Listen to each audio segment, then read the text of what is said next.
L'homme ne vivra pas de pain seulement, mais de toute parole qui sort de la bouche de Dieu. Voici votre moment de méditation quotidienne.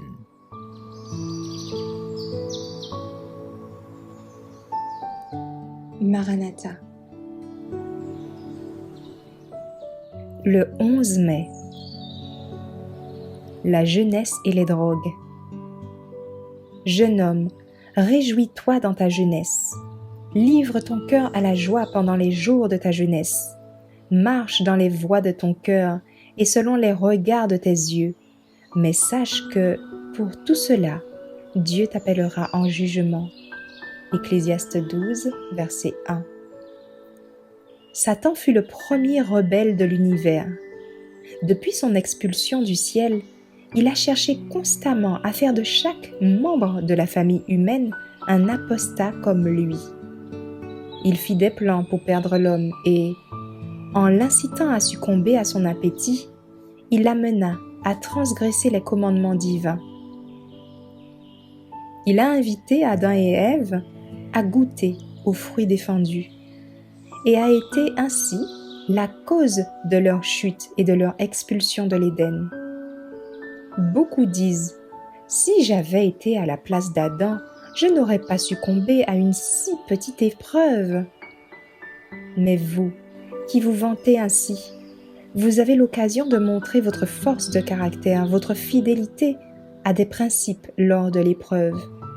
Obéissez-vous à chaque commandement de Dieu? Dieu ne voit-il aucun péché dans votre vie?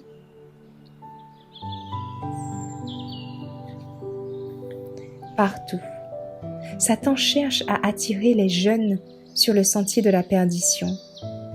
S'il parvient à ce que ses victimes s'y engagent, il leur fera descendre la pente, les entraînera de dissipation en dissipation, jusqu'à ce que leur conscience, devenue insensible, n'ait plus aucune crainte de Dieu. Ces malheureux parviennent de moins en moins à se contrôler.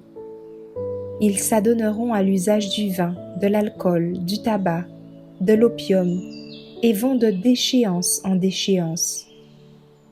Les conseils qu'ils respectaient jadis, ils les méprisent maintenant. Ils prennent des airs frondeurs et se vantent d'être libres, alors qu'ils sont esclaves de la corruption. Ce qu'ils entendent par liberté, c'est l'esclavage dans lequel ils sont maintenus par l'égoïsme, un appétit perverti et la débauche. Satan est déterminé à faire des humains ses sujets, mais le Christ a payé un prix infini pour que l'homme puisse être racheté de l'ennemi et pour que l'image morale de Dieu soit restaurée dans la race déchue. Le Christ donne aux hommes la possibilité de s'approcher du Père.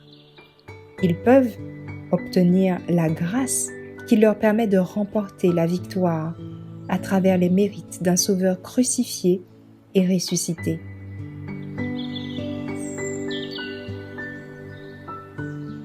Merci d'avoir écouté cette présentation. Assurez-vous de nous rejoindre demain pour votre moment de méditation quotidienne avec lereste.org.